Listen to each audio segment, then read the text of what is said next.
Coucou mes petits lapinous, bonjour. Bon, je reviens vers vous pour vous faire part de ma lecture de ce dernier temps, parce que je vous avais dit que je vous ferais une vidéo, et en fait j'ai toujours pas faite. Donc j'ai eu le temps de dévorer 2 bouquins, et, euh, et du coup je voulais vous faire part de mes 2 bouquins. Donc il y en a un où on passera pas beaucoup de temps dessus, parce que c'était une super lecture, mais c'était pas mon coup de cœur. Donc, je vais vous montrer. Alors, c'est un peu un ovni dans le genre que je lis, puisque c'est complètement différent. D'habitude, je lis des histoires d'amour, des histoires fantastiques ou des choses un peu thriller. Et là, pas du tout. En fait, j'ai rencontré l'auteur. Oui, alors l'auteur de l'histoire. J'ai rencontré l'auteur de l'histoire par hasard sur Facebook. Enfin, je ne l'ai pas rencontré physiquement, je ne l'ai pas rencontré non plus. J'ai lu son histoire sur Facebook et ça m'a donné envie de le lire. Et pour Noël, en fait, mon frère me l'a envoyé. Donc, du coup, je me suis dit, bah, ça peut être cool de le lire. J'ai mis beaucoup, beaucoup de temps à le lire, pour être honnête avec vous. C'était un livre qui fait pas beaucoup, hein. Il fait 400 pages à peine. Et pourtant, j'ai mis presque 3 semaines à le lire. Pas parce que je voulais pas, mais parce que il y avait beaucoup d'informations et que je connaissais pas tout ce monde-là. Et du coup, c'était un petit peu compliqué de gérer. Donc, alors, c'est un livre qui s'appelle GIGN, Les confessions d'un OPS, de Philippe Bas. Donc, je vais vous montrer le... Voilà. Donc, voici Philippe. Et en fait, on suit son histoire, tout simplement. Il a écrit son histoire, comment il est devenu un membre du GIGN, qu'est-ce qui l'a donné envie d'être un membre du GIGN. Alors, c'est une lecture que les hommes vont adorer, hein, parce que c'est beaucoup de testostérone. Le mec est quand même, quand on voit la photo à l'intérieur du bouquin, on n'a pas de doute sur l'histoire, quoi. Mais alors, pour être tout à fait honnête avec vous, j'ai été vachement surprise parce qu'il nous raconte en fait de sa tendre enfance, comment il en est arrivé à vouloir être membre du GIGN. Ah, excusez-moi, j'ai la crève, je suis désolée, hein, ça va être compliqué. Ouf! Pardon. Donc, comment il fait pour en venir à être un membre du GIGN? Il a vu une équipe du GIGN, je ne sais pas si vous vous souvenez, en fait, il y a eu une prise d'otage dans un avion il y a quelques années, c'était en 95 je crois, ça remonte à... ça remonte, hein. C'était en 95 et c'était d'ailleurs une des premières sorties du GIGN, je crois. Et à l'époque, c'était un gamin, donc ce gamin-là voit ça à la télé et il a un réel coup de foudre pour le GIGN.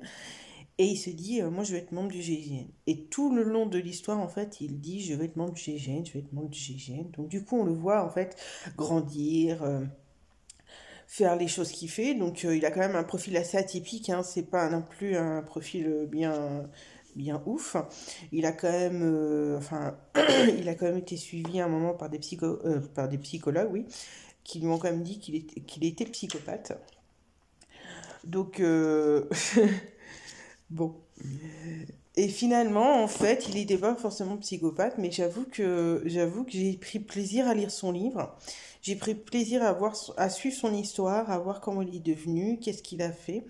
Alors donc on se retrouve dans un monde réel, hein. On se retrouve dans la France de chez nous, avec ces histoires de chez nous, je veux dire les guerres qui s'y passent.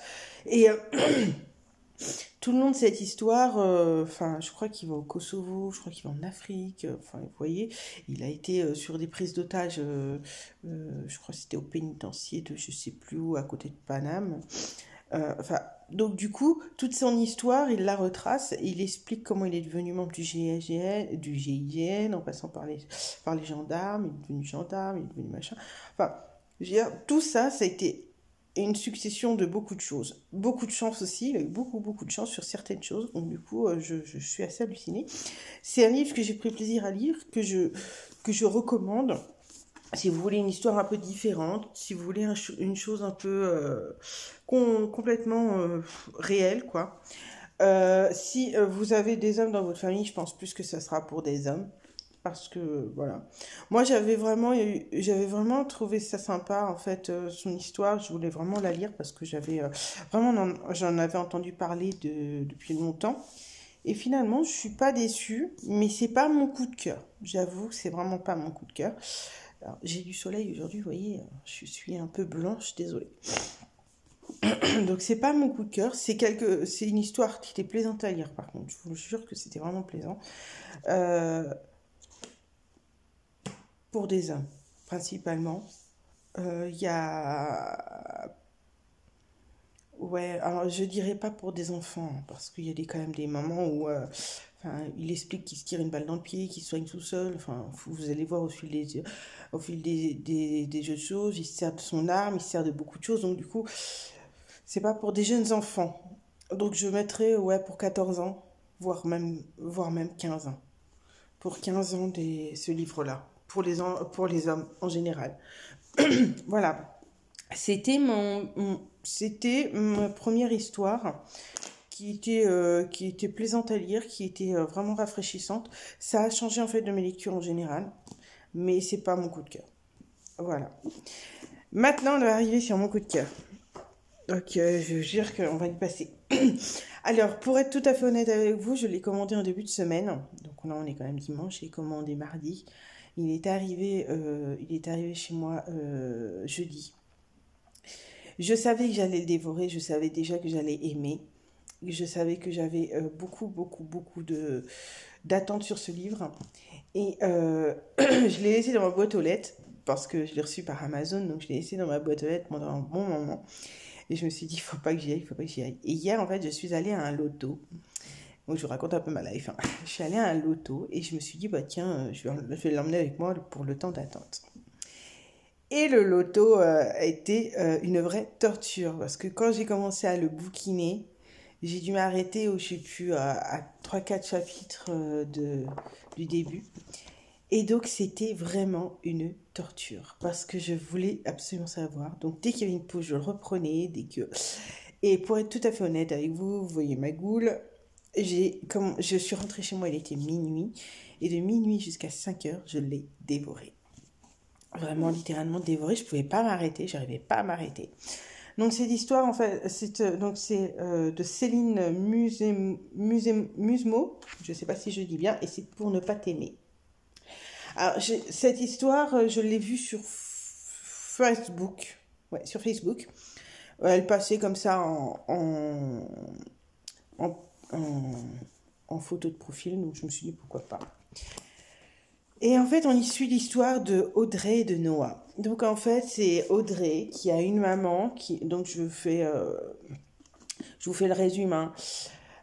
Depuis son enfance, Audrey a cessé de compter les hommes dans la vie de sa mère. Lorsqu'elle lui annonce que cette fois elle a trouvé le bon, elle est sceptique. Elle accepte néanmoins de le rencontrer parce qu'ils ont pour projet de vivre ensemble. Tout se passe bien jusqu'à l'arrivée du fils de ce dernier, Noah. À tout ce qu'elle déteste. Et au premier regard, elle sent bien que c'est réciproque. L'ambiance est pesée. L'ambiance est posée. Cependant, leurs parents semblent bien s'amuser, ce qui les force à devoir se tolérer et à rester souriants. Audrey conclut qu'avec les 2 ans de différence, ils se débrouilleront bien pour ne pas se croiser. Bouh, pardon. Et puis, c'est sa dernière année au lycée, 1 an à supporter, ce n'est rien quand on est proche de sa liberté. Est-ce une erreur de le sous-estimer?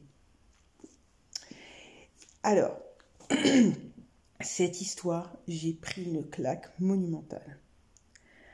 Parce que autant dans les histoires en général que je lis, c'est toujours la fille qui fouine parce qu'elle est amoureuse, machin.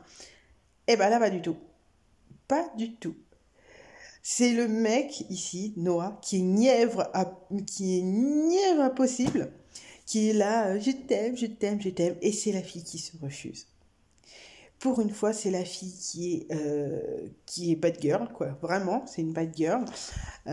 J'aimerais pas y laisser mes doigts. Parce que vraiment, elle a ça le caractère. Mais j'ai halluciné. C'était un caractère vraiment violent. Elle a... Les premiers mots pour son demi-frère, c'est dégage. Ça vous donne le ton. Son passe-temps favori, lui faire des doigts d'honneur. Elle est constamment en train de le pourrir. Et son histoire est qu'elle ne veut pas aimer, elle ne veut pas d'homme dans sa vie, elle a toujours... Alors j'essaie de vous dire des choses sans vous en dévoiler beaucoup, donc elle a son sale caractère et Et c'est pour être simple, c'est que sa meilleure amie lui dit qu'elle a un cœur de pierre, sa mère lui dit qu'elle a un cœur de pierre, son demi-frère lui dit qu'elle a un cœur de pierre, son beau-père lui dit qu'elle a un cœur de pierre, tout le monde dit qu'elle a un cœur de pierre. Bien sûr, elle n'a pas un cœur de pierre, mais ça, je ne vais pas vous dire pourquoi. Et tout le long de cette histoire, on suit en fait les aventures de Noah et Audrey. Et donc Audrey, en fait, au bout d'un moment, commence à se laisser aller, commence à se dévoiler. Et Noah arrive peu à peu à l'apprivoiser, parce que c'est vraiment l'apprivoiser, hein. C'est un petit nounours, c'est Noah, et il a du mal avec ses crises de colère, ses crises de rage. Vraiment, c'est littéralement de la rage. Il a vraiment du mal à la canaliser. Pourtant, il y arrive. Il trouve la technique, il trouve les choses, il arrive à faire des choses. Et malheureusement pour eux, donc là, c'est le titre de l'histoire, hein, pour ne pas t'aimer. Malheureusement pour eux, à un moment donné, ils tombent amoureux. Et s'ensuit une histoire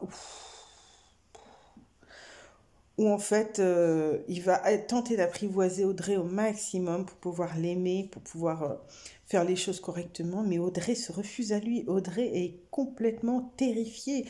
Elle a peur de tout. Mais vraiment, il le dit d'ailleurs dans le livre, c'est un oiseau sauvage, quoi. Et à chaque fois qu'il y met la main, il ne sait pas si elle va le bouffer ou pas. Et vraiment, tout le long de l'histoire, on essaie de comprendre ce qui se passe parce qu'on sait très bien qu'Audrey cache un secret. On le sent, on l'entend, on le voit, on comprend que dès le début que Audrey est folle de rage, mais pas parce qu'elle va habiter avec des gens qu'elle connaît pas. Non, elle est folle de rage pour autre chose. On le sent bien. Et j'ai pris plaisir à lire cette histoire. J'ai pris beaucoup de bonheur à lire cette histoire. Et pour une fois, je vous jure, c'est rafraîchissant de voir que c'est le mec qui court comme un âne, quoi. D'habitude, c'est toujours la fille qui chouine. Je l'aime, il m'aime pas, il dit blablabla, et blablabla. Je reprends l'exemple de After, où c'est carrément la fille qui court après le fils, enfin le fils, le frère, le mec en général. Là, c'est vraiment Noah qui court après Audrey. Et tout ça sous les yeux de leurs parents sans qu'ils le sachent, quoi. Et c'est compliqué à gérer, c'est compliqué. Dans l'histoire, on a des parties Noah, on a des parties Audrey. Donc on ressent les choses qu'ils ressentent. Et j'ai trouvé que l'écriture était fluide, vraiment simple à lire. Il n'y avait pas de fioritures, on n'avait pas ces petits détails qui font que voilà. Non, on était vraiment dans le vif du sujet. Il n'y avait pas de gna-gna, prêchi-prêcha. C'était vraiment très très agréable. Céline a une très très belle plume. Un petit peu... alors, pas osé, non, parce qu'il y a, comment on appelle ça, des grossièretés, beaucoup de grossièreté. Moi, j'avoue que beaucoup de grossièreté. Donc, le personnage d'Audrey est très grossière, mais vraiment très, très grossière. Et j'avoue que même moi, ça m'a un peu choquée de voir une fille aussi grossière, aussi... elle n'est pas mal élevée, hein. Comme je vous dis, on sent bien qu'elle cache quelque chose, donc on sait qu'elle n'est pas mal élevée, mais vraiment... on voit qu'elle souffre, qu'elle est en souffrance. Donc, et son histoire, en fait, au bout d'un moment, commence à se dévoiler avec Audrey et on comprend quand même les choses et on commence à se dire, ah oui, ah bah oui, on comprend son caractère maintenant. Donc c'est quelque chose que j'ai apprécié lire. Comme je vous dis, j'ai lu jusqu'à 5 heures, je ne pouvais pas dormir, je n'arrivais pas à me détacher de cette histoire. Et donc, les voir se chamailler, déjà j'adore quand ils se chamaillent. J'adore les personnages quand ils se chamaillent en général, mais là, ils se chamaillent, ils s'envoient des coups, ils se tapent et tout. Enfin, là, c'était vraiment au Bagdad, quoi. Et finalement, j'ai trouvé vraiment que on avait un héros, un personnage principal masculin qui était vraiment assez fleur bleue, très doux, très délicat, ce qui change un peu de tous les livres que je lis où c'est vraiment les bad boys, ils sont tous là à se secourir, voilà. Et on avait une jeune femme, une personnage principal féminin qui était quand même beaucoup plus hard, beaucoup plus bad girl, qui était vraiment, mais, euh, mais pas possible, quoi. Quand à la fin du livre, on arrive et qu'on voit tout ce qu'ils ont vécu, tout ce qu'elle a passé dans sa vie, on comprend, on sait, mais pour le coup, on a vraiment du mal à comprendre les choses au début. Moi, j'ai vraiment eu un peu de mal à comprendre parce que je comprenais pas. C'est écrit de telle façon que, en fait, au début, on comprend pas pourquoi elle est aussi enragée. On se comprend pas, on se dit, mais merde, enfin, t'as tout pour être heureuse. T'as pas de père, ta mère décide de se mettre avec un homme qui est vraiment gentil en plus. François est vraiment adorable, hein. Il est gentil comme tout, il prend soin d'elle, il a une chambre pour elle. Son frère est vraiment, vraiment un frère, quoi. Pour une fois, c'est vraiment un frère, il se comporte comme tel. Et on comprend pas pourquoi elle est aussi enragée, pourquoi elle est aussi méchante. Même elle le dit dans le livre, elle dit, moi, des fois, je comprends pas pourquoi je suis comme ça, quoi, parce que, enfin, je suis, mais vraiment méchante au possible. Et finalement, au fil de l'histoire, on s'attache. Moi, je me suis beaucoup attachée à Audrey. J'ai trouvé que c'est un personnage qui était vraiment, vraiment bien développé. L'écrivain a mis du temps à la développer, je pense, parce qu'elle était vraiment, mais vraiment bien travaillée. Pour le personnage masculin, donc de Noah, Noah, lui, était développé, il était bien fait, les parents vraiment, vraiment bien fait. L'histoire, elle tourne, c'est fluide, ça s'arrête pas. Quand tu commences le bouquin, tu t'arrêtes jamais. Vraiment. Et tu te dis, mais non, je veux savoir et tout. J'ai adoré, qu'est-ce que j'ai pu rigoler avec la meilleure amie d'Audrey. Alors elle, c'est un phénomène. Elle m'a fait, mais rigoler au possible. Et j'ai adoré les petites histoires autres que ce qui se passe dans la vie de Audrey et de Noah. J'ai adoré les péripéties à l'école, tout ça. J'ai trouvé que c'était bien développé. L'histoire en elle-même est vraiment très très bien développée, hein. Il y a vraiment beaucoup de choses, beaucoup d'informations. Elle a voulu toucher à des sujets qui sont quand même très sensibles. Et je trouve qu'elle a fait ça avec finesse et avec beaucoup de tact.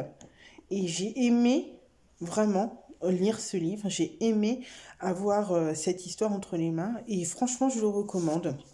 Je le recommande pour les femmes qui ont envie de lire un peu autre chose que des bad boys qui refusent au tout début, puis après ils deviennent super. Non, là je vous le recommande parce que vraiment vous allez adorer.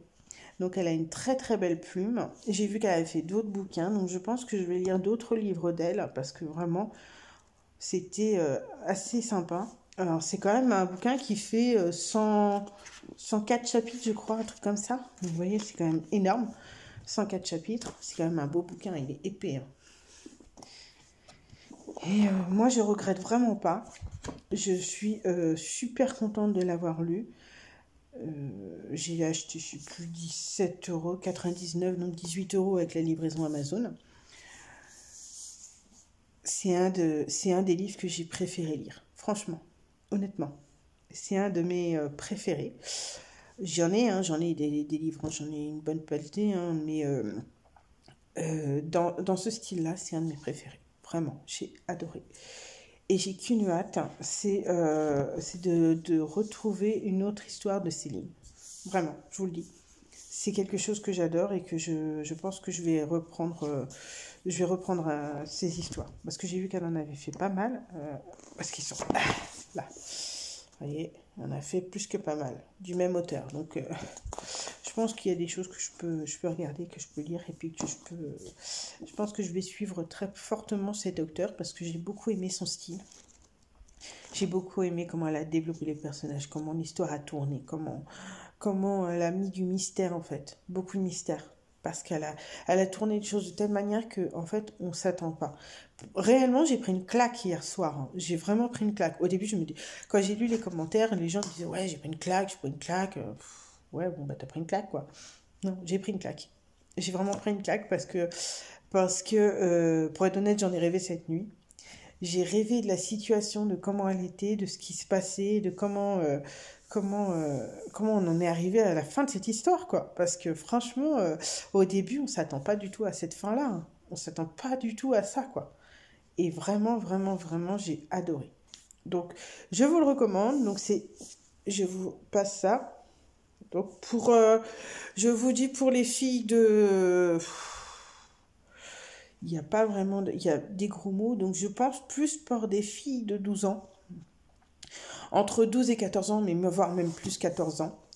Pour des filles de 14 ans. Au-dessus, vous pouvez carrément le lire, mais en dessous, non. Je vous le conseille pas.